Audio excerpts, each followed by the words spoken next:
பிள்ளைகளுக்கு செல்லம் கொடுத்து இன்னைக்கு பெற்றோர்கள் கெடுத்து வச்சிருக்கிறாங்க வாழ்க்கையில.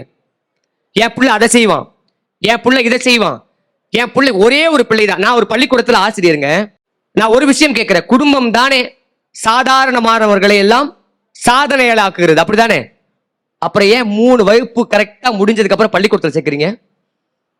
பள்ளிக்கூடத்துல சேர்க்கிறீங்கல்ல, பள்ளிக்கூடத்துல சேர்க்கும் போது ஒரு வார்த்தை பெற்றோர்கள் சொல்லுவாங்க. என்ன தெரியுமா சொல்லுவாங்க? எங்க எதுவும் செய்ய வேண்டாம், என் பிள்ளைய அடிக்கலாம் கூடாது, ஒத்த பிள்ளை பெற்று வச்சிருக்கிறேன், அவனை நீங்க எதுவுமே செய்யக்கூடாது, அவ எப்படி இருந்தாலும் அப்படியே இருக்கட்டும் நீங்க சொல்லிட்டு போயிட்டீங்கன்னா அவனுக்கு வாழ்க்கையில உயர்வதற்கான வழியே இருக்காதுங்க. அந்த ஆசிரியர்கிட்ட கொண்டு போய் அந்த பையனை ஒப்படைச்சு பாருங்களேன், அந்த ஆசிரியர் எப்படி உருவாக்குவார் தெரியுமாங்க? இன்றைக்கு நான் சொல்றேங்க, 7 வருஷமாவது, எங்க நடுவர் சொன்ன மாதிரி 7 வருஷமாவது அந்த பள்ளியில, இன்று வரை அந்த பள்ளியை விட்டு போவதற்கு எனக்கு மனசு இல்ல, அந்த ஊர்க்காரங்களும் என்னை அனுப்புற மாதிரி இல்ல. என்ன காரணம் தெரியுமாங்க? அந்த பிள்ளைகள்கிட்ட நான் ஒன்னும் பெருசா கல்வியை கொடுத்துடல, ஒன்னே ஒண்ணுதான் கொடுத்துருக்கேன், நம்பிக்கையை கொடுத்துருக்கிறேன். வாடா,